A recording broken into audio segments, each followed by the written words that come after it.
और प्रभु अचला पहन पकड़े ऐसे, ए बाबा सुन तो तू नाराज काहे को है? बोले इतना दिन हो गया और आप मिले नहीं, और उनके सामने भेकड़ी थोड़ी चलती है, तो आंसू चल रहे इतना। तो उनका देखो ऐसा कभी तुमने दर्शन की आकांक्षा भी नहीं की, आज तुमने आकांक्षा की, अब तुम जब कहोगे देखो नाराज मत। उनको फिक्र है तुम्हारी नाराजगी की। अगर हमको सखा मानते तो फिर सखा ही माने, भगवान का वैभव ना देखे, नहीं तो सखा नहीं मान पाओगे। उनका वैभव ऐसा अनंत है कि फिर सखा तुम सोच पाओगे। अगर पुत्र मानना तो केवल पुत्र ही भाव रखते हुए कि मेरा, और अगर उनके भगवान के भाव में जाओगे तो पुत्र क्या, मच्छर भी नहीं है उनके सामने, हम क्या है?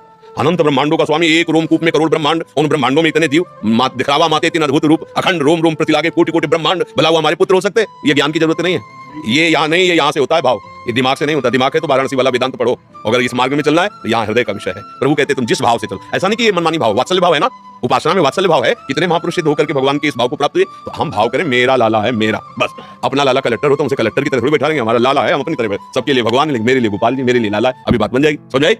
महाराज जी कोटि कोटि प्रणाम। महाराज जी हमने अपने घर के मंदिर में अपने माता पिता जी की छवि विराजमान करी हुई है, जो श्री जी के चरणों में चले गए हैं। कुछ लोग कहते हैं कि पितरों की छवि ठाकुर जी के साथ नहीं रखनी चाहिए, कृपया मार्गदर्शन करें।